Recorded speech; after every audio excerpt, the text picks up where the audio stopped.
Okay, how are we doing? 7 o'clock, right? And have we got any attendees yet? Let's have a look. Oh, no attendees yet. Oh no, it's because I've not started. Right, okay. Right, well, I better get started. Right, okay, I'll see you to the other side then. Right, see you all soon.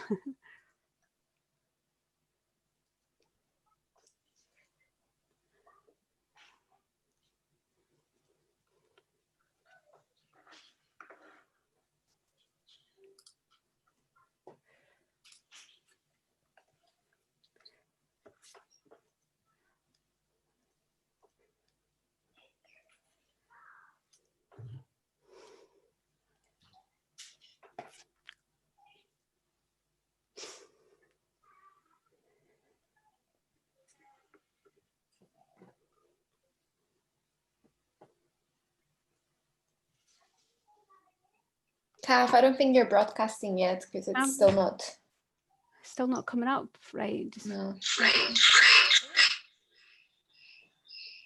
Oh, got a bit of feedback there.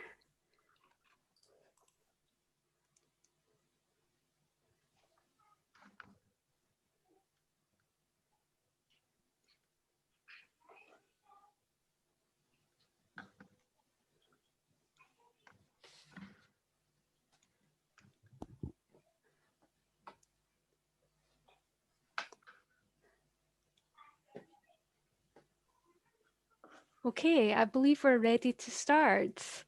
I'm just giving everyone a few minutes just to dial in, and we're just keeping an eye on who's joining us at the moment.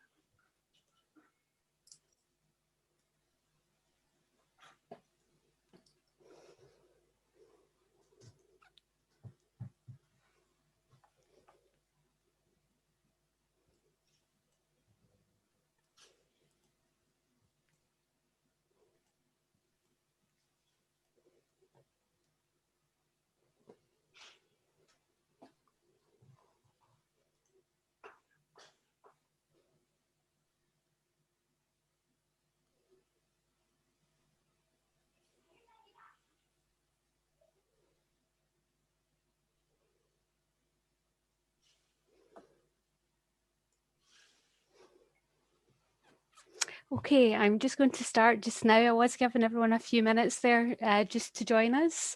So I'd like to thank you for coming along today to our Zoom event for Cassiltoun Homes by the Park on behalf of Cassiltoun Housing Association. So my name is Cathy Houston. I am an architect at Collective Architecture.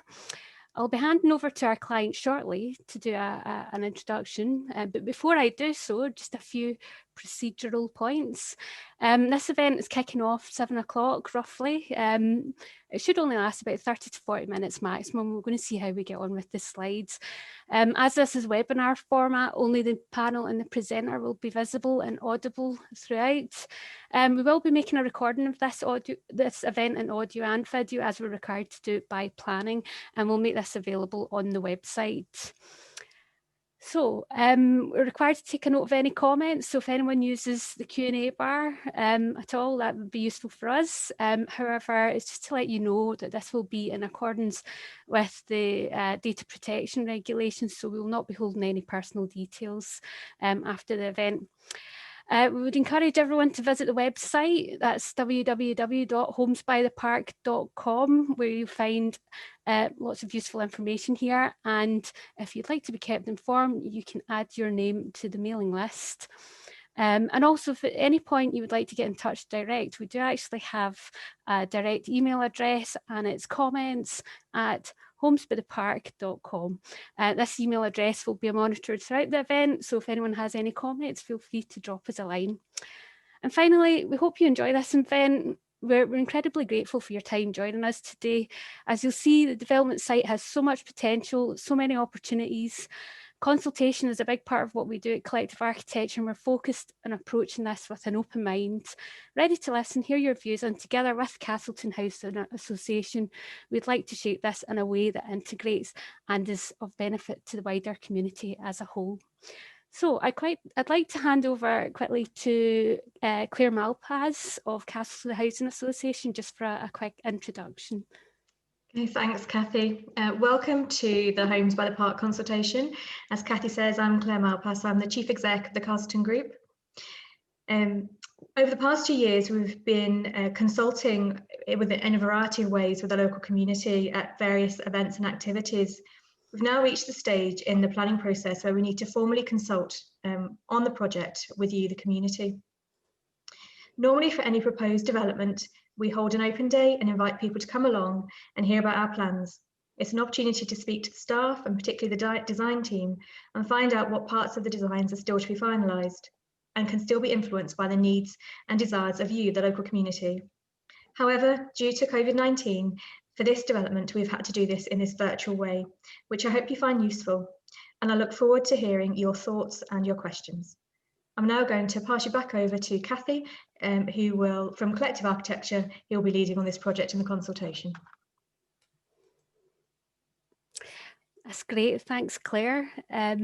So I'm just going to pick up from where we left. Claire, if it's okay, would you mind turning your camera off then? We'll just switch around. Hopefully it's back to myself now. Yep, 2 seconds.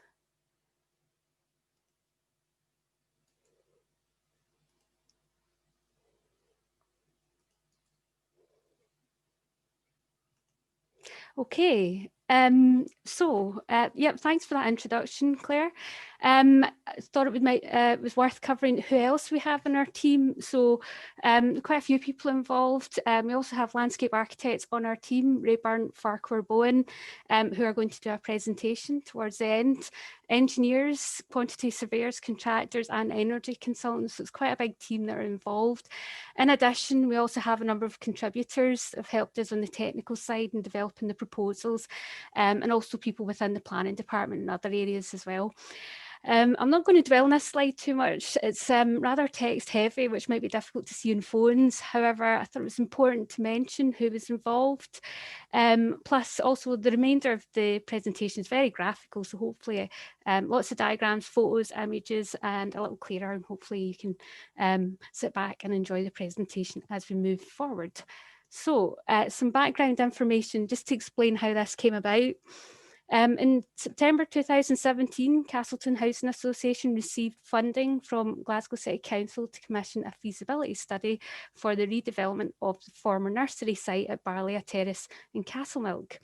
Laura Edwards, as development consultant, oversaw the process with a design competition inviting teams of architects, engineers and quantity surveyors to present proposals.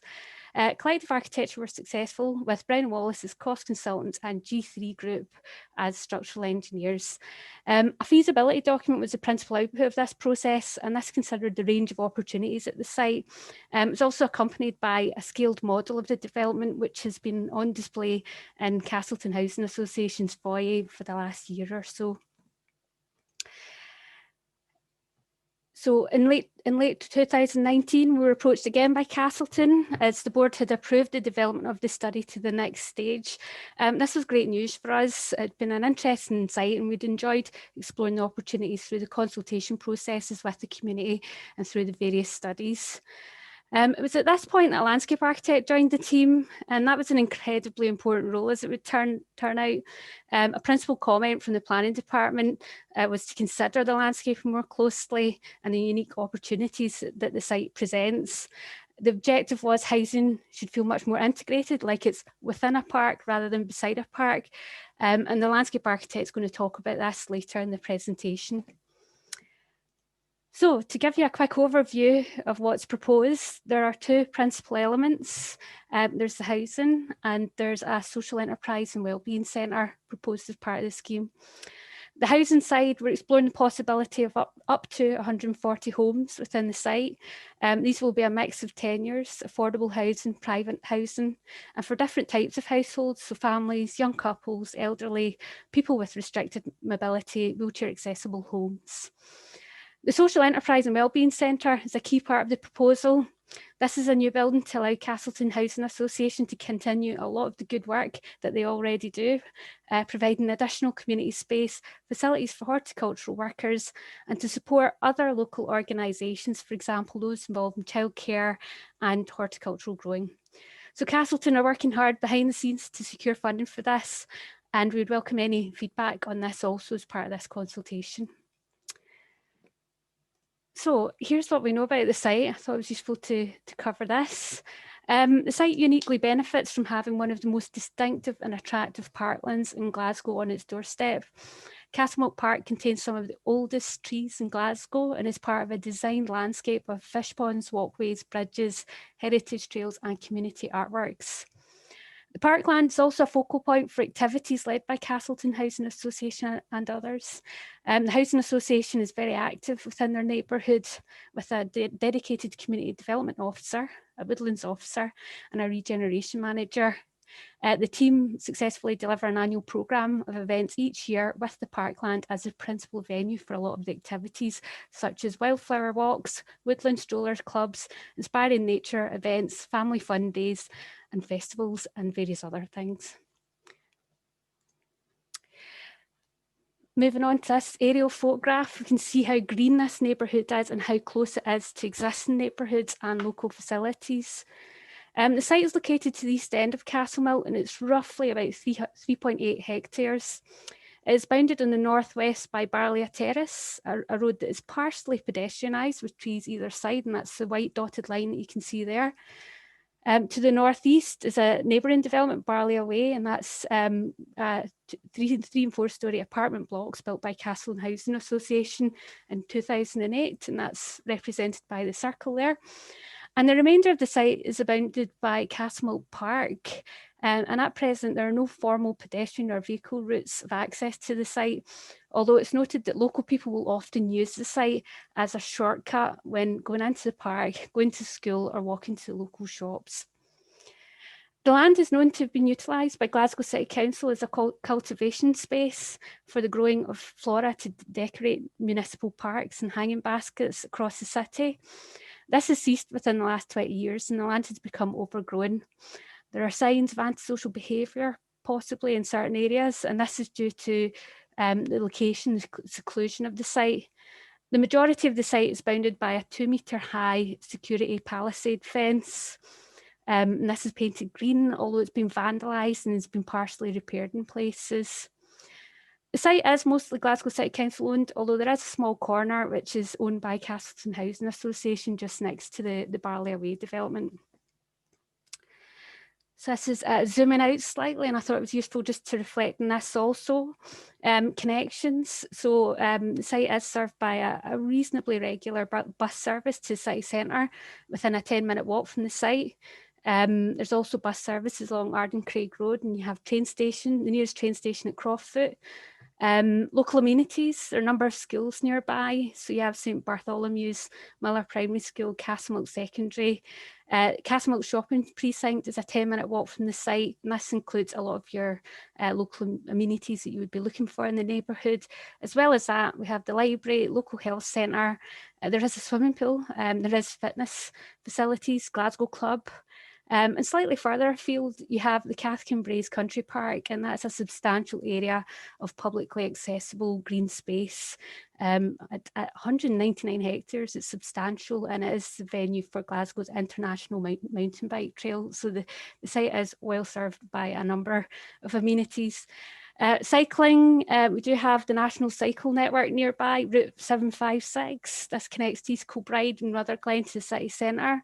It's possible that that could be extended with a new branch to Cathkin Braes, and this would run along Barlia Terrace and connect to the wider areas. This is an opportunity that was identified in the feasibility study, so we are hoping to explore that further. And just a quick note on the topography, the overall levels of the site. The highest point is to the south, and then it falls gradually to the north.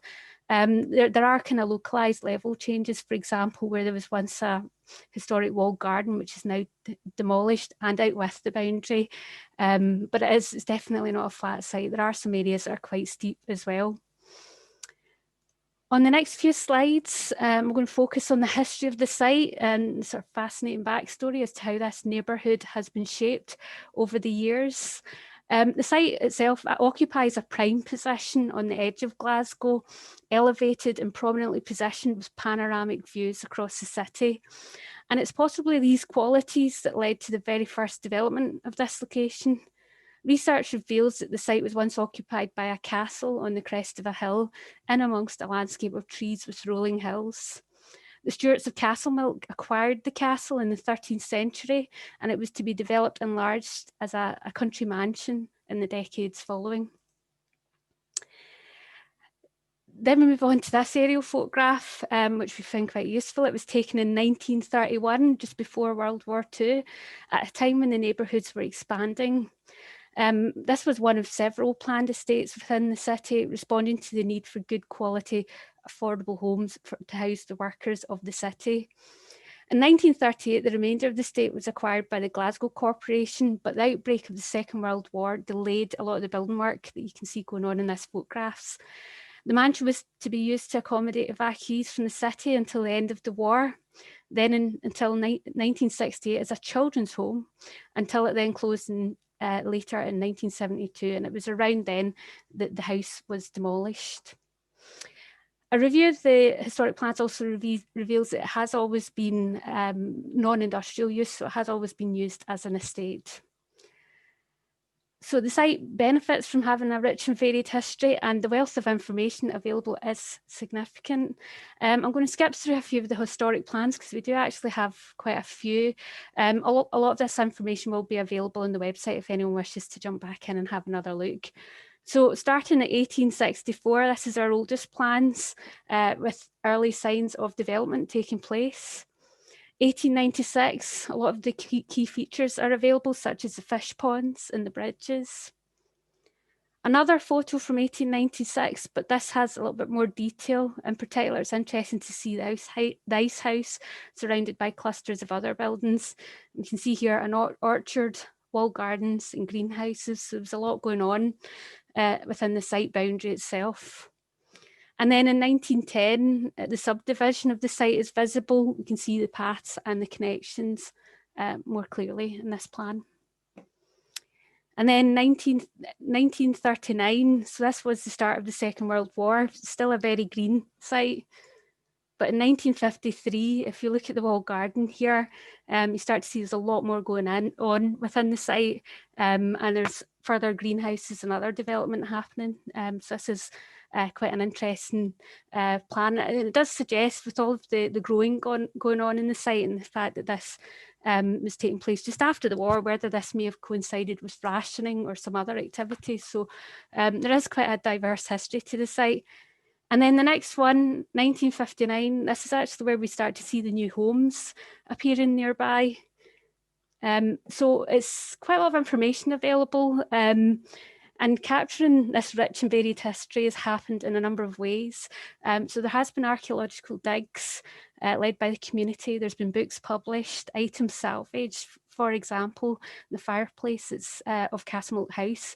And there's exhibitions and items on permanent display in Castle Housing Association's foyer as well, which everyone can pop in and have a look once the restrictions are lifted, obviously. The level of interest is also significant. So we have the Castlemilk History Facebook page with well over 1,000 pictures, quite an impressive back catalogue of information. It's arranged in 148 folders and it's uploaded by the members of the public, and it's continuing to grow as a fantastic resource and archive for Castlemilk. The history of the site has been a primary consideration for us in the development of the proposals. And it's in this plan, this annotated plan, that we start to pick out some of the key features of the site that we're hoping to pick up on in the development of the proposals. Heritage is important, and we have consulted West of Scotland Archaeology Service, who are part of the planning department, and they have been approached for their input as well. So we can see them becoming more involved as the proposals developed. And importantly, there's the natural heritage of the site. is presented within the park itself. The park itself is a designed landscape of pathways and bridges, diverse and exotic species of trees, some of the oldest in Glasgow. And there's the legacy of William Gilchrist, the person who actually planted a lot of these trees and planned the park. And the landscape architect is going to pick up on this in their presentation, because I think there is so much we can learn from when we celebrate and look at the trees that are there within the park itself. So moving forward, just the next slide. We have sought to reference the rich history as a primary influence in the development of the proposals. So for example, architectural forms, the walled garden and the stables, is it possible to echo this within the design of housing, courtyards, or the streetscape? The design landscapes, as we mentioned there, acknowledging the role of William Gilchrist. Respecting the boulevard of trees along Barlia Way, or Barlia Terrace, symbolically important is the principal arrival to Castlemilk House. How do the buildings engage with this frontage, considering also the hierarchy of streets and how to enhance this principal route with improved overlooking, safer and more pleasant routes to walk along. Ideas of a self-sustaining estate, so this idea of orchards, vegetable gardens, ponds, stables, providing food, water, transportation and shelter, mirrored in the proposals with warm homes, local employment opportunities and food growing. Sustainability is going to be a paramount consideration moving forward. And then moving on to the ecology, this is also an important consideration. With such vibrant green landscapes nearby, it's understandable that this diverse ecosystem is likely to have evolved over the years. An ecological survey was commissioned with Parnassus Ecology. This included a desktop study, phase 1 habitat survey, and some preliminary species surveys, so looking at bats and badgers. A few of the key points to note, the site does have an intricate mosaic of habitats as described in the report. So that includes semi-improved natural grassland, tall ruderal vegetation, bramble, raspberry, tree scrub, significant areas of semi-natural woodland. So it's important. Did look at the potential for the trees in terms of wildlife, and in particular bats and birds. 39 of the 600 or so trees seemed to have had some potential for bat roosting, so that needs to be looked at, and that is something that we're considering.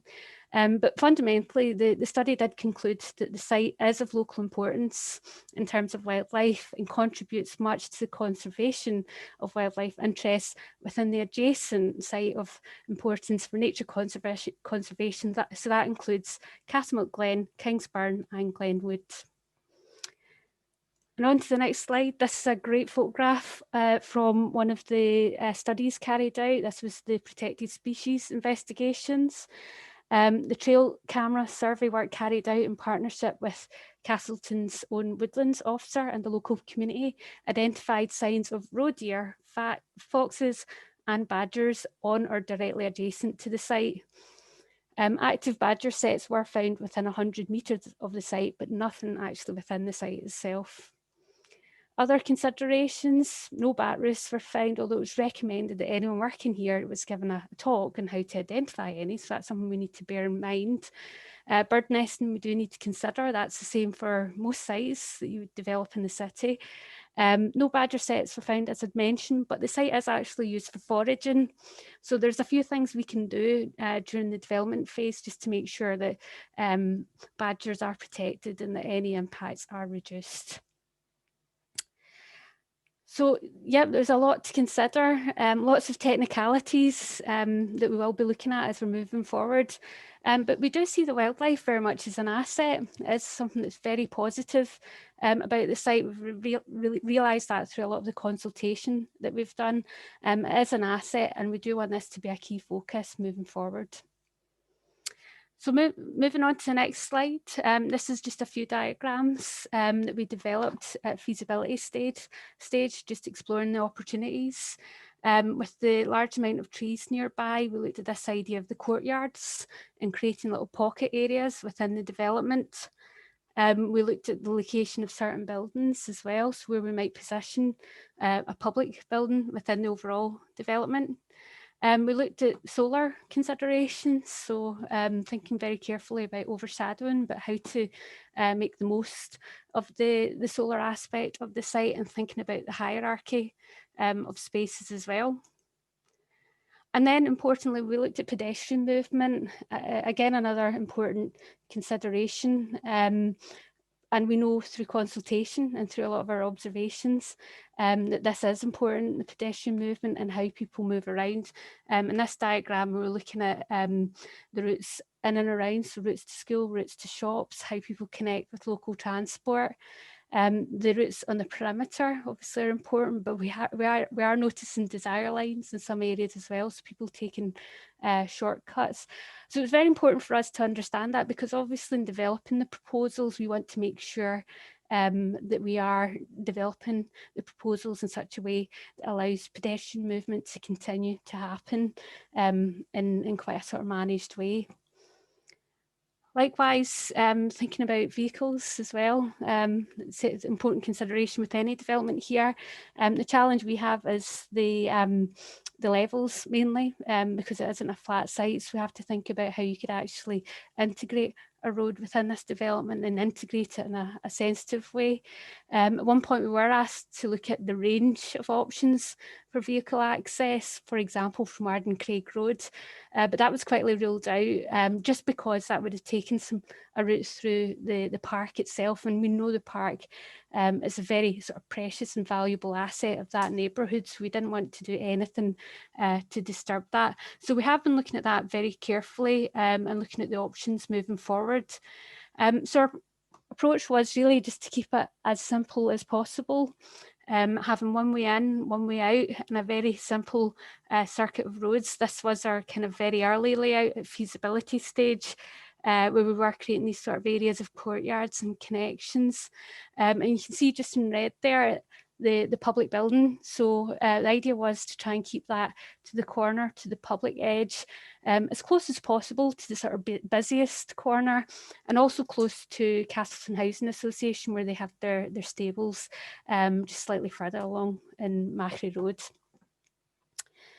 So moving on to the next stage, and this was our sort of feasibility stage layout, still very highly conceptual here, but you can start to see, you know, a lot of these ideas in visual form around sort of character areas and neighbourhoods. So we're starting to identify opportunities for sort of village greens, pocket parks, thinking about creating our own avenue of trees almost to mirror what we have in Barlea Terrace at the moment, but with new trees. So this was a kind of very first layout and thinking about how we might develop this. And we have been looking to government guidance, best practice approaches, Designing for Streets. That's a document that's published by the Scottish Government, which considers the sort of street design and ease of movement. So certain things we'd be looking to do, such as making sure spaces are well overlooked to ensure they feel safe and pleasant. Thinking about what we can do to create a welcoming development, so taking this public building and positioning that on the corner as the kind of sort of gateway feature. And thinking about the longer term aspects of this as well, you know, that it is resource efficient. For example, looking at the possibility of introducing electric car charging as part of this as well. So feasibility stage, we did explore a number of layouts, a number of sort of realignments to suit different efficiencies and orientation. We also thought about building forms. This is one of our earliest hand sketches just along the top here, where we were exploring the spaces between buildings and what they might feel like. And you can get a feel for what we're looking at. Everything is quite kind of low rise, and the idea is to try and integrate as much as possible. And on this next slide, we actually started to look at the detail of building plans as well. In particular, we were drawn to these simple geometric forms of the stables building itself, and I've shown some examples there on the right, you know, of how you might interpret those sort of gable-like forms in the design of a new development.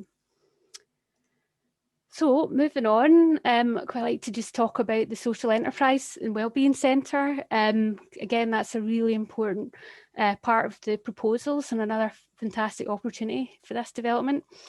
Cassiltoun Housing Association are currently investigating opportunities for external grant assistance to develop this building.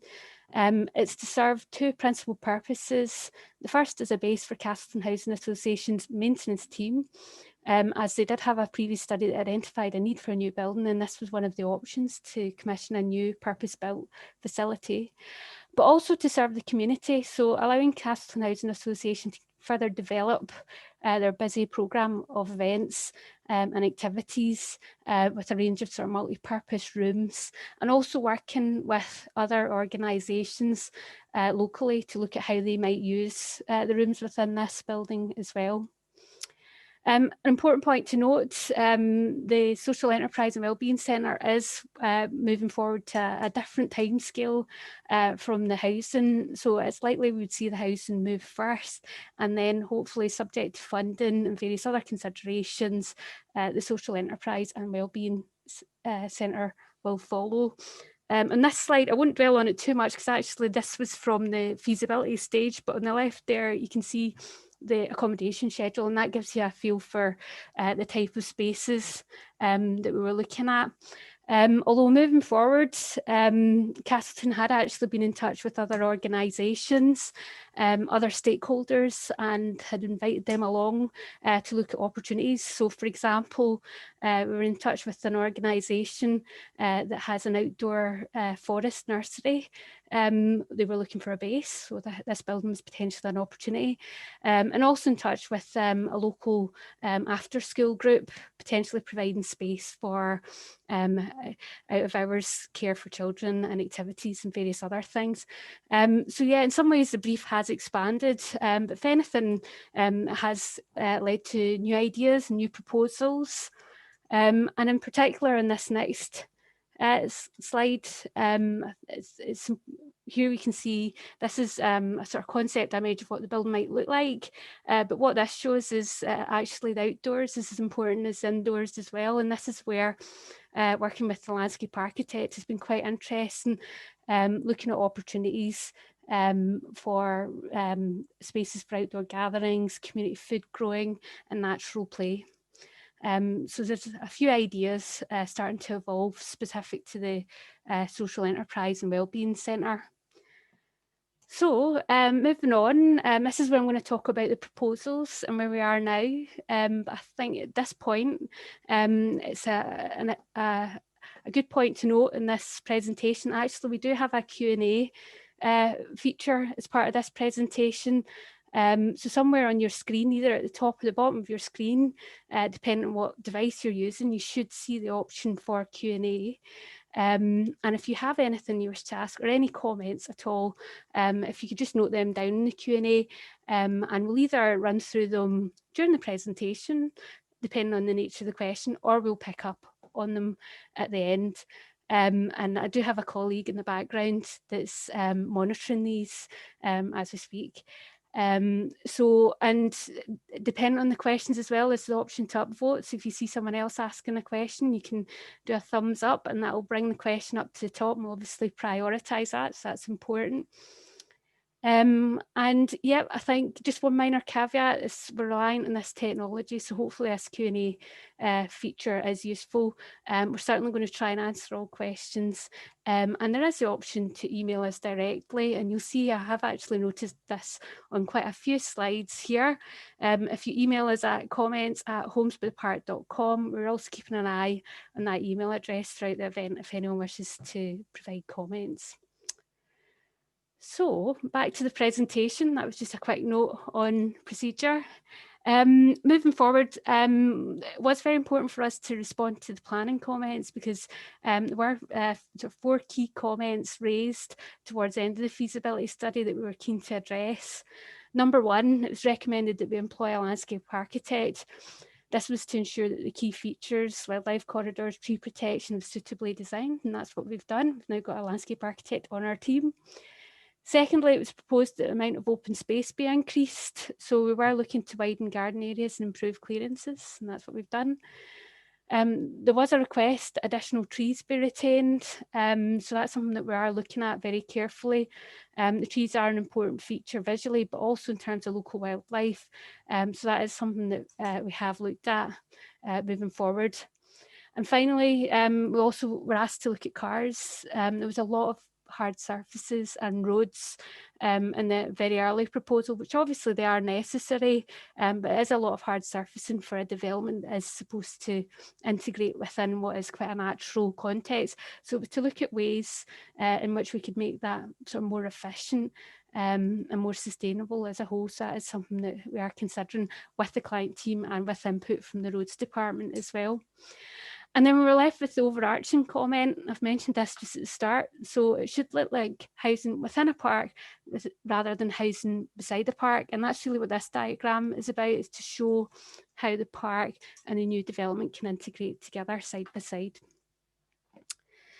So what followed was a very busy exercise, and this is what we've been doing for the last couple of months, a lot of sketching and technical analysis involving both the landscape architect and the engineer working side by side to consider the issues. We can see in some of these diagrams the specifics of levels, considerations, tree positions, very important, how we're dealing with surface water management as well, and the design of fronts and backs. So there's been a lot going on.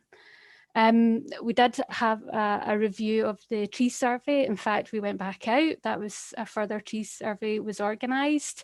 And in particular, we were looking at some of these sort of very dense corners, because you can see from this plan here, with the circles depicting the trees, that there are some areas, particularly around the edge, where it is very dense. Those kind of light green areas are where we have large areas of shrubs. We actually got the surveyor back out to try and pinpoint a little bit more accurately some of the features within those areas, and that has been very useful for us, so we can learn more about the trees and what we can keep. And the landscape architect, I think, is going to pick up on this a bit more in their presentation. And you can see, just to give you an idea of the level of detail, so a big part of this has been looking at how we can take our pathways and our roads and position them so that they meander and wind through the development rather than through areas of important trees. So this diagram in particular, we were looking at how to form a connection to Barlia Terrace whilst minimising any impact on the trees as a whole. So that's the level of detail we're at the moment. And this very colourful diagram, this reflects one of our key challenges, which is the levels of the site. The site falls from a sort of high point in the southwest to a low point in the northeast, where the walled garden once stood. The level changes are significant and could require retaining walls in places. Although this is in the context of retained trees whose roots would need to be carefully measured, as we can't dig down around trees, nor can we pile soil on top. So we have to work as closely as possible to the existing leaves. And what you see here is what we call a cut and fill diagram. So the red is where we're digging down, the blue is where we're sort of building up, and the green is the existing levels. So our strategy here is to try and make it all green, because we really do want to work as closely as possible to the existing levels so we can retain as many trees as possible. And finally, this is the overall site layout. This is where we've arrived at the moment. And just to explain, and I'll just use my cursor here. So we have a single loop road that comes in and out of the site. This has the advantage of no reversing, which we think is particularly useful if you're designing a development for families and children. So bin lorries can come in and out without having to reverse. That's very important. This route that you see here, it has been carefully chosen to try and avoid trees where possible. These red lines that you see are the protection areas and the trees themselves. The darker colours being the sort of category A, the very important trees, and the slightly lighter greens are category B, but they're all very important. So we have looked at ways to integrate. We still have the social enterprise centre at the entrance here, which we still think is the best location. So that keeps all of the public traffic to this corner. And then we've thought about routes for pedestrians, safer routes, pedestrian prioritised environments. So thinking about how people might walk from Barlia Terrace at the top here, through to the park itself. So there are continuous routes. And what we've ended up with are these sort of fingers of green that reach out into the park area and form these connections. So as soon as you cross this edge, Castlemilk Park is around this edge here. You would be actually within the park once you cross this boundary. So that's something that we're looking at very carefully. And as well as the existing trees, we're also looking at new trees as well, and types of trees that would be suitable for this development. It's also worth noting that this is going to be phased, even housing, potentially 2 phases, looking at developing this sort of inner loop area here first, and these homes here, and the homes along this edge. That would be our phase 1, and that would be mostly affordable. That would be affordable housing, so that would be led by Cassiltoun Housing Association. And then along the park edge, we have identified opportunities for potentially private housing, and that will follow as a subsequent phase, but a lot of that will depend on the sort of markets, the housing market at the time. We may look at changing that back to affordable or the other way, depending on how we get on with that. So the next image, so yeah, this is an image that we keep coming back to, and you'll have seen this already in the presentation, as we feel that this image does capture the sort of overall intent. And I suppose to summarise, the intent is to sensitively integrate amongst the trees. That's very important. Create desirable homes, places where people would want to live. That's very important too. And importantly, respecting the local context, so allowing routes through and allowing for wildlife and nature to continue to thrive. So this is our sort of summary image in terms of the proposal development. So I'm going to hand over to the landscape architect for the next slides. So if you just bear with me a second. Ian, I don't know if you want to join us now. Yep, I think that should be on now. Right. Yeah, I'm Ian Lyon. I am project landscape architect on this project, a project that we're really excited to be involved in. Yes, and it's all started for us when our involvement was following feasibility stage, and the idea that they wanted to have a landscape architect involved. And of course, from our perspective, we recognised that it was a large site with lots of trees on the site, and therefore there was going to be lots of consideration to be required to address the number of trees that are on the site. I'll just see if I can, yeah, if we go on the next image. So that it was going back to this idea of the concept of being housing within a woodland park rather than beside one. And this has been quite a consistent theme that's gone through in the presentation, which has been really fun and enjoyable to be part of. But some people have asked us, well, what does that actually mean? What does that look like? And I think on the next slide, we've got indeed what it looks like. And this is an example of a site that's in, I think it's in Alloa, which picks up on existing trees on which they've managed to forge some areas for housing to go in with. Now you can see the scale of these existing trees are at least 2 to 3 times the size of the houses.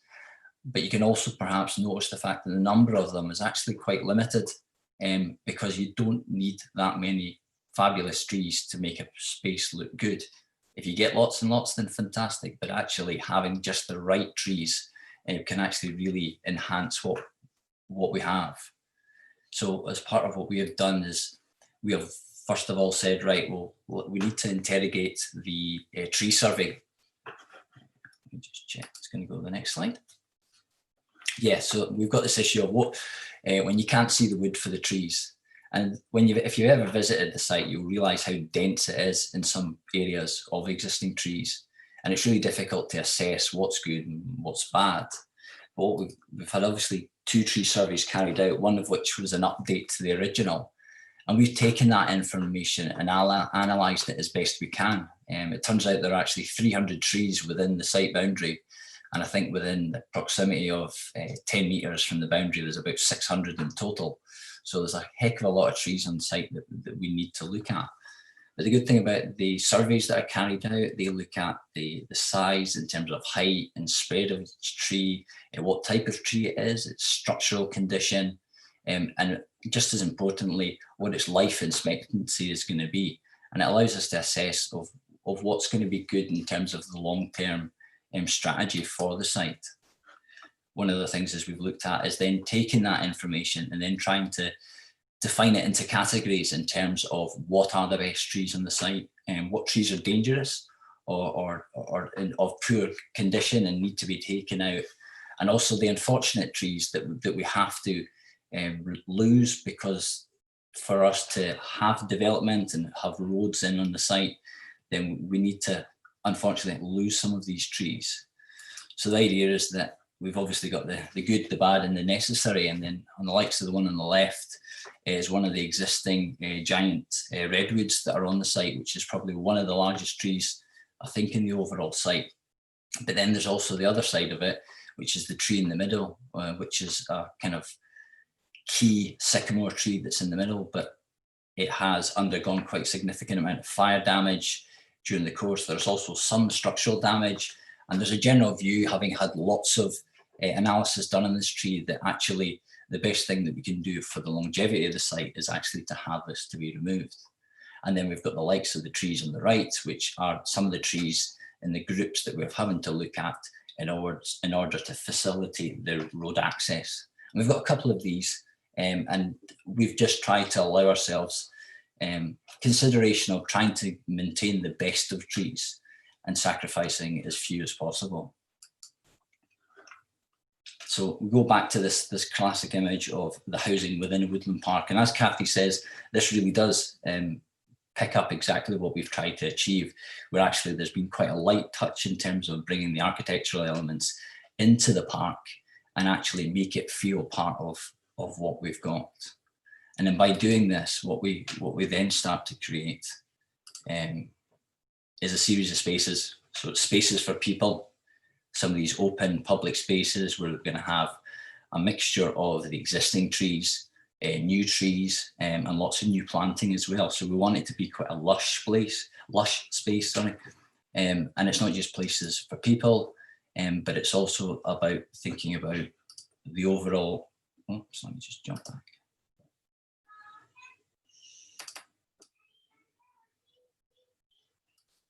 Just excuse me 1 second.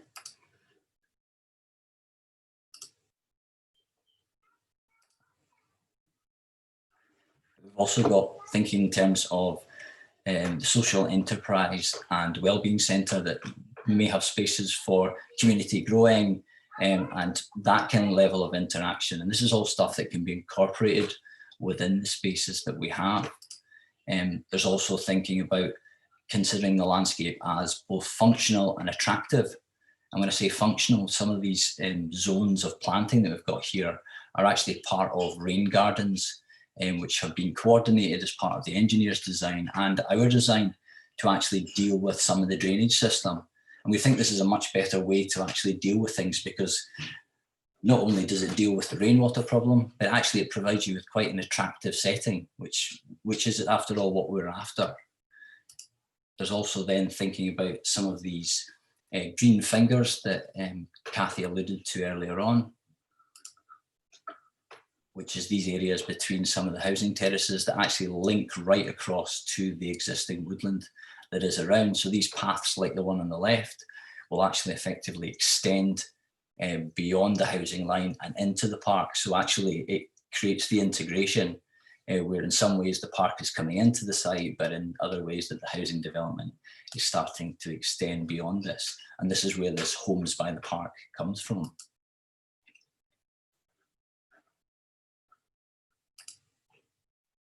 So in terms of how these spaces could be used, we've had quite a passion as a practice about thinking about edible landscapes and the joy that they bring. And also it's very useful from the point of view of actually trying to have different age groups. There's no kind of specific demographic of older people, younger people, but actually the ability to connect these groups together in terms of actually fun landscapes for growing, for their own purpose, but also for education as well. And we found these quite useful. So we've incorporated the suggestions of having sort of allotment type community growing spaces, but also incorporating things like fruiting elements, orchard trees, fruiting hedges, etc., that actually can add to that level. And then there's the other fun part of it, which is probably one of my preferred points, is actually the playful landscapes of it, and actually trying to think about things beyond the standard kind of kit, fence and carpet type play areas, but actually the incidental equipment that exists. And here's some examples of things like small trampolines, how some elements that provide the edges to paths can actually become playful elements, and also taking into consideration the contingents of younger people who want to use bikes and scooters, etc. But also utilising more natural materials as part of this equipment. And you can see here in this image on the right, actually, this is a series of kind of balance beams made with a series of logs and planks. And these are kind of fed in between the trees. And this is exactly the character that we're trying to achieve. And we could include things like slides, just for something completely different, but you can also see how we've got examples of little wayfinding signs that are actually quite quirky, quite interesting, and could prove quite fun as community projects, and to add a real richness to the site. Again, some other examples of simple tunnel structures, and even things like trees that have fallen down, actually repositioning them and having these as kind of temporary or semi-temporary play equipment. Obviously, trees that have fallen like this may over time actually start to rot and everything else, but at least it will provide a certain level of play value in the interim. And then some of the other great examples of how these have been expanded to use kind of balancing logs, etc. So there's lots of fun things that we can do, and we're quite keen that these become part of almost like a big trail within the park. So it's not a defined central play area, but it becomes a playful landscape where everybody benefits from it. It's not just within one corner. And then there's all the other fun stuff, things like bug hotels and little kind of willow or branch dens that can be formed, lots of fun things that we can incorporate. And these could be extended into the park as part of other works and stuff, but just to give a real richness to the overall development. A few more hammocks and swings. I mean, the possibilities are endless. Quite a few of the play companies that we've been involved in actually like to use the existing trees as initial structures, and it's just working from them. So we really do want to make sure that the existing trees that we are retaining, that we provide as much a benefit for the site as possible. A few other willow tunnels, etc. And then this is actually the updated model, which Kathy referred to right at the start of the presentation. And this was, I think, completed a few weeks ago, but it really shows a real richness to how the woodland kind of ties into the development. So I believe that's now available within Cassiltoun's stables building, and should be available for view soon. So the real question is, how can you guys help? Well, we had a consultation event a couple of weeks ago where we were actually presenting some of these schemes and also coming up with lots of ideas. And I think it is important that we need your ideas, because it's important to forge the community's ideas into the scheme, and really push it forward.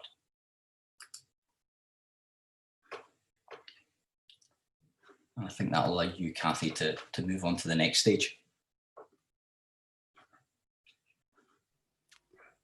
Okay, thanks, Ian. I'll just rejoin. If you wouldn't mind just muting and turn your camera off, and hopefully it's back to me.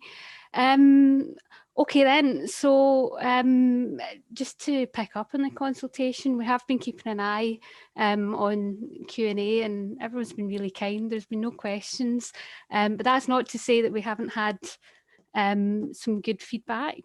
So just bear with me a second. I'll share the screen again.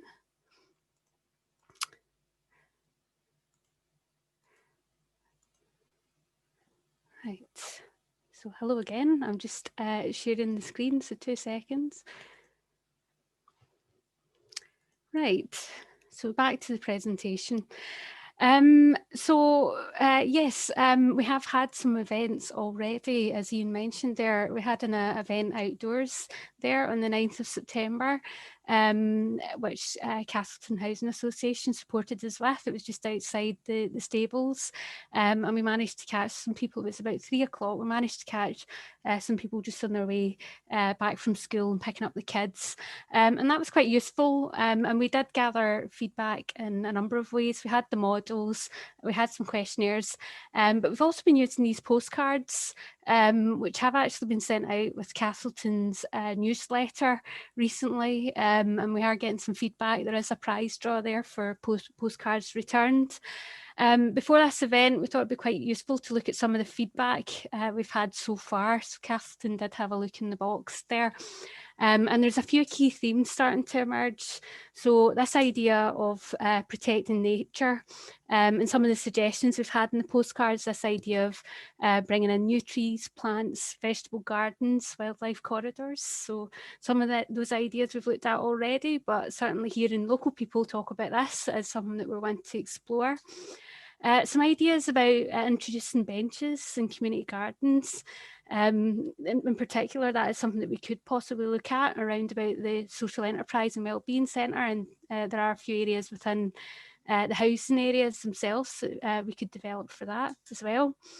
Information boards on the sort of history of the site. So it's something we knew at the beginning, that there is a lot of interest locally in the history of the site. So is there anything that we can do physically within the proposals just to pick up on that as well? Adventure and play equipment was mentioned, and it was quite nice to see Ian's slides there. So some of those ideas that we could take forward. Practical considerations, parking needs to be looked at. And this idea about cleanliness as well, keeping the streets clean, that is something that we find coming up in most developments now. We do need to think about maintenance longer term, so that development looks as good in day one as it does 5 years later. So that's very important. In addition to the postcards, some of the other feedback. So this is actually some feedback from the questionnaires, where people went into a bit more detail about what they're looking for. So there was discussions around natural light, this idea of mental health and well-being and the importance of natural light, and so that was quite interesting. I don't know if a lot of that comes from sort of lockdown considerations and the fact that people have been very restricted in terms of their access to the outdoors. So that's something that we picked up on. People talking about front gardens, a lot of kind of divided opinions in that. So some people saying keep front gardens open and no fences, and some people saying no, actually we do need fences, they need to be segregated. So it's quite interesting to hear opinions both ways, and that's something that we will look at moving forward. There's a lot going on in Castlemilk, so there were a few comments just on new developments generally across the area. There's a lot of house builders in the area developing new homes, and a lot of strong opinions developing there, and that's okay. I mean, I think for us, the feedback that we got was to think about referencing the current character of the area, so looking to existing neighbourhood forms, maybe starting to reference slightly more traditional building forms. So that's something that we could look at. Again, the practicalities around heating bills, it's quite interesting to hear that coming up, but that is something that we'll look at. People asking, well, big windows, surely that means bigger heating bills, but not necessarily. That is something, obviously you get solar gain, and there's other opportunities there, so that is something that we would look at. People talking about opportunities for composting as well. I think that general awareness of the importance of composting, can we accommodate that within the development? And then sort of general questions around tenure. People are wanting to know what's for sale and what's for rent. That is the one thing we have to caveat at the moment, because we don't know. It will really come down to the housing market at the time of development, but we know Cassiltoun are really keen to develop homes for affordable, on the basis of affordability, providing different options. So that's quite important as well. And then just to pick up on some comments on the landscaping and comments on the park itself. Within the park, there's some issues of litter and fly tipping, a lot of broken glass. This is actually an issue that we picked up on a recent meeting with the steering group. It's a group of volunteers, a steering group for Castlemilk Park, and it's something they're aware of too. So what can be done to address that? Looking at the ponds as well, very important, but they are silting up. Is there anything that can be done here? The trees, lots of them, but there's feelings that they're maybe overgrown in certain areas, so that is a concern for some. Problems with graffiti and vandalism, and I suppose that comes, you know, with any area where you have these sort of secluded spots, slightly hidden areas, but that is a concern for some people. Planting of new trees as desired, so it's nice to hear that, and that is something that we are looking at. Play area for all ages, so health and well-being generally, young and elderly, equally important. So that's something we'll look at is those opportunities. Generally more equipment for young children desired, so that's something we can look at. More information in the history of the park, mentioned that already, but that's come up again in the surveys. And there are some hopes there for the established trees, any that we're not able to keep, that we can replant or in some ways make use of the new wood, in the creation of new features. And finally, just that last point, encouraging people to grow their own. So growing vegetables, how do you encourage that within a neighbourhood context? And, you know, obviously as architects and landscape architects, we can think about that in terms of design of gardens. So that's just some of the feedback that I thought I would cover just now. I'm just going to have a quick look. I don't believe we have any questions or answers, and that's absolutely fine, because on the website we do have further information. We will be uploading these slides, so if you've missed anything, if you want to have a look at anything again, you can jump on and have a look and zoom in and look at all the detail. But importantly, we also have the survey as well. I was planning on covering this today, but just to give you an idea of some of the themes. So one of our survey looks at the park itself. It's really important that we understand the park, given the proximity and the fact that we are trying to form new connections.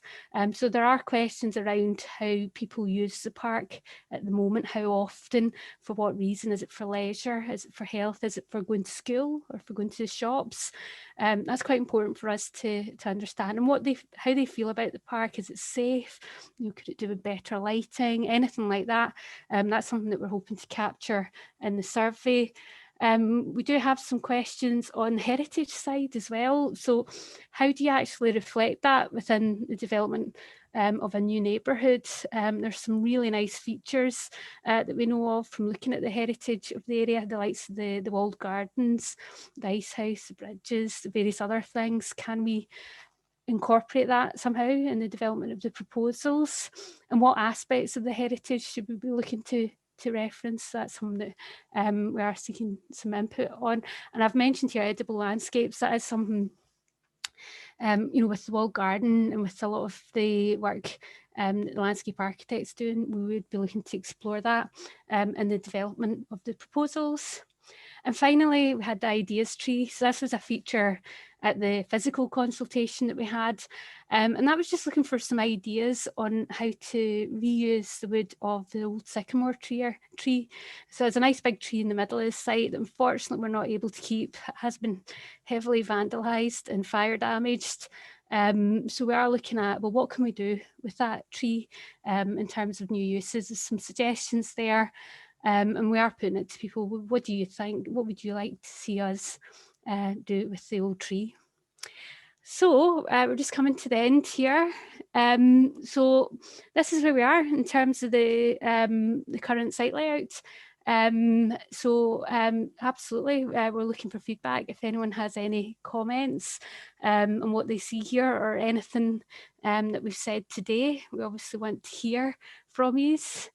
And I'll just end on this last slide. So this is just a screenshot of the website. So you can see here, we have a lot of information. Some of the images you've seen already, but there's the feasibility study, there's a lot of the kind of heritage research we've done, information in the ecology side, information in the proposals. And again, it's worth a visit. If you have any comments, feel free to use the surveys. Feel free to leave your details as well. We do have a keeping in touch page if anyone wants to leave their email address. And we also have the direct email address. So any direct comments, they can be put to us at comments@homesinthepark.com. Okay, so just to finish there, I'd just like to thank everyone for those that made it along, and for the panelists who have kindly come along and assisted in the development of the presentation. I did say at the beginning that we would put the presentation on loop, but I think it's probably just as useful just to put it on the website, and then that means people can obviously browse through their leisure. So that is something that we'll organise. And an important point to note as well, there is a planning application to be lodged for this. Is towards the end of the year. As part of that planning application, we will be producing a report, and the purpose of that report is to capture a lot of the feedback from consultation events. And we are making a point of any questions raised during consultations, we are going to try and answer them individually, and we would be posting those responses within the next week or so on the website. So if anyone wants to see how we're getting on, please visit the website where you'll find some updates. And when it comes to planning stage, that's when we hope to have everything finalised, and there will be the opportunity to also make some formal comments to the planning department too, if you wish. So I'll just leave it at that. So thank you very much for coming along. Yeah, by all means, please do get in touch then. Okay, thank you.